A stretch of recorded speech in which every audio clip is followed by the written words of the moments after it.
ഇന്ന് പുലർച്ചെയോടെ അമേരിക്ക ഇറാനിലേക്ക് നടത്തിയ ആക്രമണത്തിന്റെ വിവരങ്ങളിലേക്കാണ് ആദ്യം വരുന്നത്. അമേരിക്ക B-2 ബോംബർ വിമാനങ്ങളിൽ നിന്നാണ് ബങ്കർ ബസ്റ്റർ ബോംബുകൾ വിക്ഷേപിച്ചത്.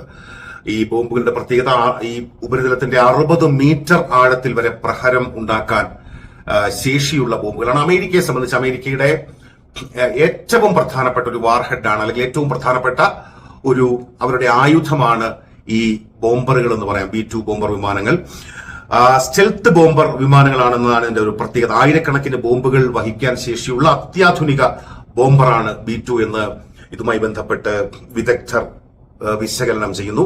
ഇതില് ഒരെണ്ണത്തിന്റെ വില, ഒരു B-2 ബോംബറിന്റെ വില $2 ബില്യൺ ആണെന്നാണ് പറയുന്നത്. $200 കോടി വിലയുള്ള GBU-57 മാസീവ് ഓർഡൻസ് പെനിട്രേറ്റർ എന്നുകൂടി ഇതിന് പേരുണ്ട്. അത് മോസ്റ്റ് പവർഫുൾ എന്ന് പറയാവുന്ന അത്തരത്തിലുള്ള ബോംബറുകൾ ഉപയോഗിച്ചുകൊണ്ടാണ് അത്തരത്തിലുള്ള യുദ്ധ വിമാനങ്ങളിൽ നിന്ന് ക്ലസ്റ്റർ ബോംബിംഗ് ആണ് നടത്തിയത് എന്നുള്ള വിവരമാണ് വരുന്നത്. ഇത് മിസോറിയിൽ നിന്നാണ്, അമേരിക്കയിലെ മിസോറിയിൽ നിന്ന് പറന്നുയർന്ന് 37 മണിക്കൂർ തുടർച്ചയായി അവരുടെ യുദ്ധവിമാനങ്ങൾ പറന്നു എന്നാണ് അവർ പറയുന്നത്. അപ്പൊ നമുക്ക് അന്തരീക്ഷത്തിൽ വെച്ച് തന്നെ ഇവർക്ക് ഇന്ധനം നിറയ്ക്കാനുള്ള സംവിധാനമൊക്കെ ഉണ്ട്. അങ്ങനെ പലതവണ ഇന്ധനം നിറച്ചു എന്നൊക്കെയാണ് ന്യൂയോർക്ക് ടൈംസ് റിപ്പോർട്ട് ചെയ്യുന്നത്. ഇറാന്റെ ആകാശത്തിൽ നിന്ന് ആക്രമണം നടത്തി ഈ ബോംബർ വിമാനങ്ങളെല്ലാം തിരിച്ചുപോയി എന്നും റിപ്പോർട്ട് വരുന്നു. 3 ആണവ നിലയങ്ങളിൽ ഇറാന്റെ ഏറ്റവും പ്രധാനപ്പെട്ട ഫോർദോ, നതാൻസ്, ഇസ്ഫഹാൻ, ഇങ്ങനെ 3 ആണവ നിലയങ്ങൾക്ക് നേരെയാണ് ആക്രമണം നടത്തിയത്. അതിൽ ഫോർദോയ്ക്ക് കേടുപാടുകൾ ഉണ്ടായി എന്നൊക്കെ ഉള്ള സ്ഥിരീകരണമൊക്കെ വരുന്നു. പക്ഷേ അവിടെ ഉണ്ടായിരുന്ന ഫോർദോയിലെ സമ്പുഷ്ടീകരിച്ച യുറേനിയം മറ്റൊരു കേന്ദ്രത്തിലേക്ക് മാറ്റിയിരുന്നു എന്ന് ഇറാൻ പറയുന്നുണ്ട്. അതുപോലെ ആളപായമൊന്നും ഇതുമായി ബന്ധപ്പെട്ട് റിപ്പോർട്ട് ചെയ്തിട്ടില്ല എന്നുള്ളതാണ്. അപ്പൊ അതിനെ തുടർന്ന്, ഇങ്ങനെ അമേരിക്കയുടെ ആക്രമണം നടന്നതിനെ തുടർന്ന് തന്നെ ഇസ്രയേൽ അവരുടെ വ്യോമാതിർത്തി അടയ്ക്കുകയൊക്കെ ചെയ്തിരുന്നു. പക്ഷെ കുറച്ചു മുമ്പ്, എനിക്ക് തോന്നുന്നു ഇസ്രയേൽ സമയം 2 മണിയോടുകൂടി വീണ്ടും വ്യോമാതിർത്തി തുറക്കുമെന്നുള്ള അറിയിപ്പാണ് ഏറ്റവും ഒടുവിൽ വന്നിരിക്കുന്നത്. ഇസ്രയേലിനോടൊപ്പം ചേർന്നാണ് അമേരിക്ക ഈ ആക്രമണം നടത്തിയത് എന്നുള്ള നിലയിലുള്ള റിപ്പോർട്ടുകളൊക്കെ വരുന്നുണ്ട്. കൃത്യമായിട്ടും അവരുടെ ഇസ്രയേലിന്റെ സൈനിക മേധാവി ഇയാൽ സമീറുമായി അമേരിക്കൻ സൈനിക മേധാവി കൃത്യമായ ആശയവിനിമയം നടത്തിയിരുന്നു എന്നൊക്കെയുള്ള റിപ്പോർട്ടുകൾ പുറത്തുവരുന്ന സമയമാണ്. ഇറാൻ ഇതിന് നൽകിയിരിക്കുന്ന മുന്നറിയിപ്പ് എന്ന് പറയുന്നത് എവർലാസ്റ്റിംഗ് കോൺസിക്വൻസസ് ആണ്. അബ്ബാസ് അരാഖ്ചി പറയുന്നു ഇത് ഇവിടം കൊണ്ടൊന്നും തീരില്ല എന്നാണ്. പ്രത്യാക്രമണത്തിൽ ഇറാൻ ഇസ്രയേലിലേക്ക് 40 അത്യന്താധുനിക മിസൈലുകൾ തൊടുത്തു എന്നുള്ള വാർത്തയാണ്. അവർ തന്നെ പറയുന്നുണ്ട്, ഞങ്ങളുടെ ന്യൂജൻ മിസൈലുകളെ തടയാൻ ഇസ്രയേലിന്റെ ഈ സംവിധാനങ്ങൾക്ക്, ഇസ്രയേലിന്റെ വ്യോമ പ്രതിരോധ സംവിധാനങ്ങൾക്ക് കഴിയുന്നില്ല എന്ന് ഇതിനകം വ്യക്തമായല്ലോ എന്ന്. വടക്കൻ ഇസ്രയേലിലേക്കും മധ്യ ഇസ്രയേലിലേക്കും കനത്ത മിസൈൽ ആക്രമണമാണ് ഇറാൻ നടത്തിയത്. ഇതിന് ഈ മണിക്കൂറുകൾക്കകം തന്നെ, അല്ലെങ്കിൽ ഈ അമേരിക്കയുടെ ആക്രമണം ഉണ്ടായി മണിക്കൂറുകൾക്കുള്ളിൽ തന്നെ അവരുടെ 20 വേവുകൾ, 18, 19 ഒക്കെയാണ് ഇന്നലെ രാത്രി നടന്നതെങ്കിൽ അവർ 20ാമത്തെ വേവാണ് ഏറ്റവും ഒടുവിൽ അവർ നടത്തിയത്. അതിൽ തന്നെ അവരൊരു പുതിയ മിസൈല്, ഈ ബങ്കർ ബസ്റ്ററിന് പകരമായിട്ട്, അമേരിക്ക ബങ്കർ ബസ്റ്റർ കൊണ്ടാണല്ലോ ഇറാനെ വിറപ്പിച്ചത്, കാസിൽ ബസ്റ്റർ എന്ന് പറയുന്ന ഖൈബർ മിസൈൽ കൂടി ഇന്നത്തെ ഈ 20ാമത്തെ റൗണ്ടിൽ അവർ പ്രയോഗിച്ചു എന്നവർ പറയുന്നുണ്ട്.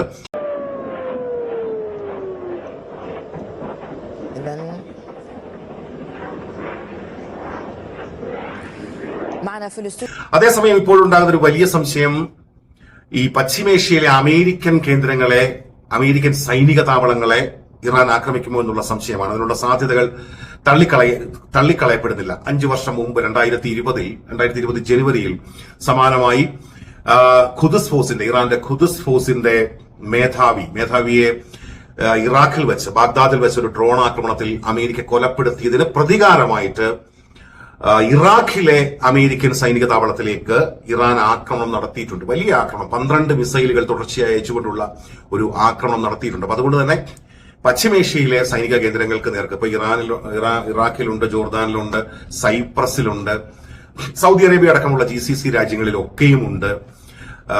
അങ്ങനെ ആ ഒരു സാഹചര്യത്തിൽ അവിടേക്കൊക്കെ ആക്രമണം ഉണ്ടാകുമോ എന്നൊരു സംശയം ഇപ്പോൾ ഉയരുന്ന സമയമാണ്.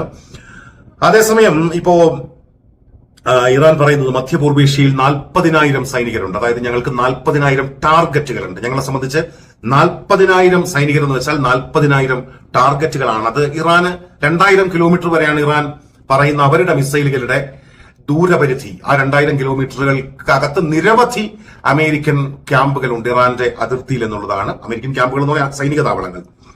അപ്പോ അവിടേക്കൊക്കെ ആക്രമണം നടത്തിയേക്കും എന്ന് ഇറാൻ പറയുന്ന സമയമാണ്.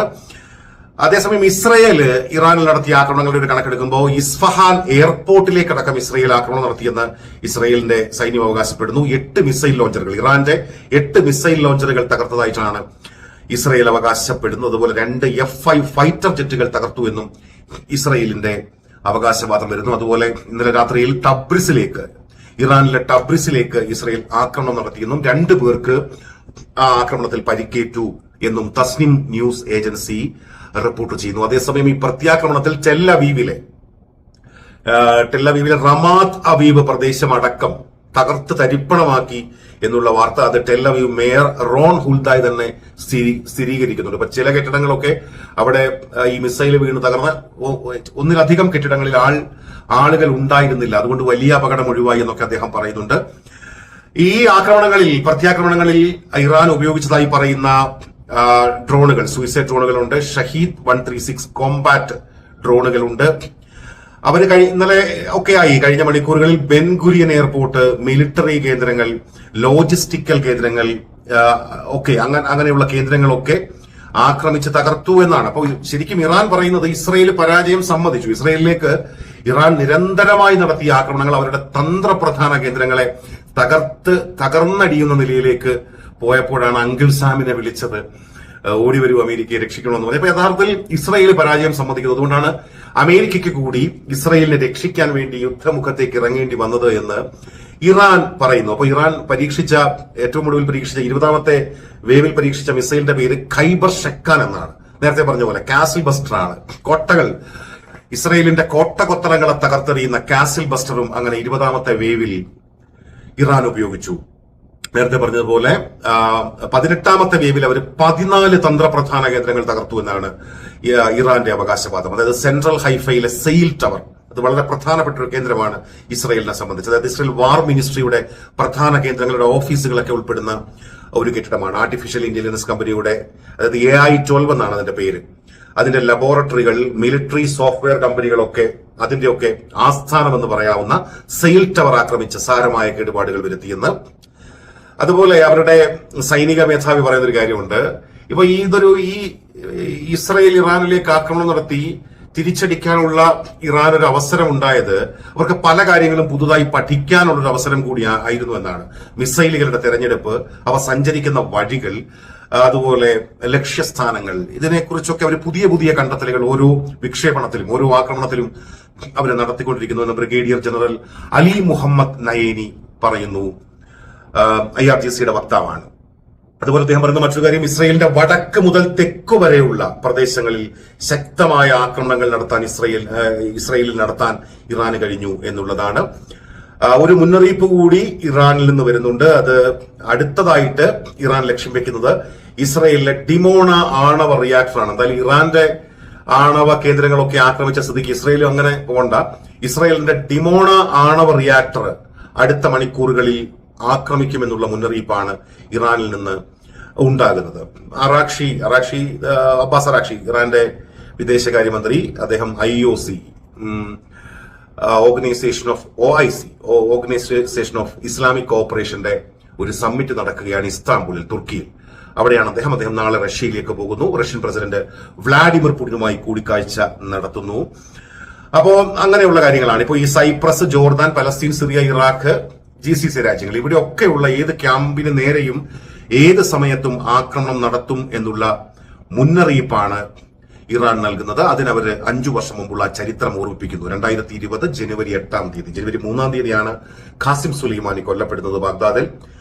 ഏതാണ്ട് അദ്ദേഹത്തിന്റെ സംസ്കാര ചടങ്ങിന് തൊട്ട് മുൻപ് അദ്ദേഹം എപ്പോഴാണോ ആക്രമിക്കപ്പെട്ടത് അല്ലെങ്കിൽ വധിക്കപ്പെട്ടത് അതിന് കൃത്യം 5 ദിവസം പൂർത്തിയാകുന്ന സമയത്ത് പുലർച്ചെ 1:30 മുതൽ തുടങ്ങിയ ആക്രമണമാണ് ഇറാഖിലെ അവരുടെ ഐൻ അൽ അസദ് വ്യോമതാവളത്തിൽ. അത് ഏതാണ്ട് 4 മണി വരെ 2.5 മണിക്കൂർ നീണ്ടുന്ന ഓപ്പറേഷൻ. അതിനെക്കുറിച്ച് അവർ ഓർമ്മിപ്പിക്കുന്നു. ഓപ്പറേഷൻ മർട്ടേർ സുലൈമാനി, രക്തസാക്ഷി സുലൈമാനി എന്ന് പേരിട്ട ഓപ്പറേഷൻ അവർ ഓർമ്മിപ്പിക്കുന്നു. സാറ എന്നൊക്കെയായിരുന്നു മിസൈലുകൾക്ക്, അന്ന് വിക്ഷേപിച്ച മിസൈലുകൾക്ക് കൊടുത്ത കോഡ്. അപ്പൊ ആ ഒരു അവസ്ഥയിലേക്ക് കാര്യങ്ങൾ പോകുമോ എന്ന് ലോകം സംശയിക്കുന്ന സമയം, അതേസമയം റഷ്യ അതിശക്തമായി റഷ്യയും ചൈനയും ഒക്കെ ഈ ആക്രമണത്തെ അപലപിച്ചുകൊണ്ട് രംഗത്ത് വരുന്നു. അമേരിക്കയിൽ തന്നെ വലിയ പ്രതിഷേധം ട്രംപിന്റെ ഈ ഒരു നീക്കവുമായി ബന്ധപ്പെട്ട്. കാരണം US കോൺഗ്രസിനെ പോലും വിശ്വാസത്തിലെടുക്കാതെ ഏകപക്ഷീയമായി ഇത്തരത്തിൽ യുദ്ധം പ്രഖ്യാപിക്കുന്ന ഒരു പ്രസിഡന്റിനെ യഥാർത്ഥത്തിൽ ഇംപീച്ച് ചെയ്യപ്പെടേണ്ടതാണെന്നൊക്കെയുള്ള തരത്തിലുള്ള വിമർശനങ്ങളും വിലയിരുത്തലുകളും ഒക്കെ വരുന്നുണ്ട്. അത് അമേരിക്കൻ ഭരണഘടനയെ വെല്ലുവിളിച്ചുകൊണ്ട് ഭരണഘടനയ്ക്ക് യാതൊരു പുല്ലുവില കൽപ്പിച്ചുകൊണ്ടാണ് ട്രംപ് ഈ നീക്കമൊക്കെ നടത്തിയത്. പ്രത്യേകിച്ചും ട്രംപ് മാഗയൊക്കെയാണ് അനൗൺസ് ചെയ്തുകൊണ്ടാണ് തെരഞ്ഞെടുപ്പിൽ മത്സരിച്ച് വോട്ടെല്ലാം വാങ്ങിച്ചത്. അദ്ദേഹം ഈ യുദ്ധങ്ങളെയൊക്കെ അദ്ദേഹത്തിന് മുൻപ് ഉണ്ടായിരുന്ന പ്രസിഡന്റുമാർ നടത്തിയ യുദ്ധങ്ങളെയൊക്കെ അതിരൂക്ഷമായി വിമർശിച്ചുകൊണ്ടാണ് തെരഞ്ഞെടുപ്പ് പ്രചാരണ യോഗങ്ങളിലൊക്കെ കത്തിക്കയറിയത്. ഇറാഖിലും അഫ്ഗാനിസ്ഥാനിലും ആയിരക്കണക്കിന് അമേരിക്കൻ സൈനികരെ നമ്മൾ കുരുതി കൊടുത്തു. ട്രില്യൺ കണക്കിന് ഡോളർ നമുക്ക് നഷ്ടപ്പെട്ടു.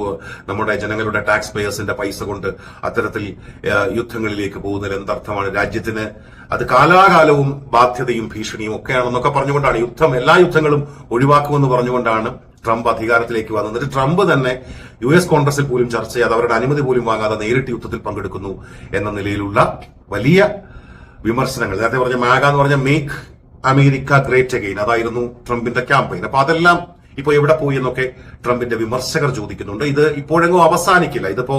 ഇതുമായി ബന്ധപ്പെട്ട് അമേരിക്കയെ സംബന്ധിച്ച് അമേരിക്കയുടെ തലമുറകളെ തന്നെ വേട്ടയാടുന്ന തരത്തിൽ, അല്ലെങ്കിൽ തലമുറകൾക്ക് തന്നെ ഭീഷണിയാകുന്ന തരത്തിലുള്ള യുദ്ധത്തിലേക്ക് ട്രംപ് അമേരിക്കയെ വലിച്ചിട്ടിരിക്കുന്നു, ഡ്രാഗ് ചെയ്തിരിക്കുന്നു എന്ന നിലയിലുള്ള വിമർശനങ്ങളൊക്കെ വരുമ്പോൾ അടുത്ത മണിക്കൂറുകൾ എന്തായാലും ഇറാൻ രണ്ടും കൽപ്പിച്ചാണെന്ന് ഇറാൻ പറഞ്ഞിട്ടുണ്ട്. അതിശക്തമായി തിരിച്ചടിക്കുമെന്ന് തന്നെയാണ് ഇറാൻ കഴിഞ്ഞ മണിക്കൂറുകളിലൊക്കെ പറഞ്ഞിട്ടുള്ളത്. ഒരു അധിനിവേശ ശക്തിക്ക് മുൻപിലും കീഴടങ്ങില്ല, അതുപോലെ സത്യത്തിന്റെ സ്വരത്തെ നിശബ്ദമാക്കാൻ കഴിയില്ല എന്ന് പ്രഖ്യാപിച്ചുകൊണ്ട് ഇറാൻ മുന്നോട്ട് പോവുകയാണ്. ഇനി വരുന്ന മണിക്കൂറുകളിൽ കൃത്യമായി നമ്മൾ സ്പെഷ്യൽ കറസ്പോണ്ടന്റ് എന്ന ഈ ചാനലിൽ ഇതുമായി ബന്ധപ്പെട്ട ചെറിയ ചെറിയ വീഡിയോകളായും കൂടി അപ്ലോഡ് ചെയ്യാൻ ശ്രമിക്കുകയാണ് ഈ യുദ്ധവുമായി ബന്ധപ്പെട്ട വിവരങ്ങൾ. അപ്പോൾ കൂടുതൽ അപ്ഡേറ്റുകളുമായി വീണ്ടും പ്രിയപ്പെട്ട സുഹൃത്തുക്കൾക്കൊപ്പം വൈകാതെ ചേരാം.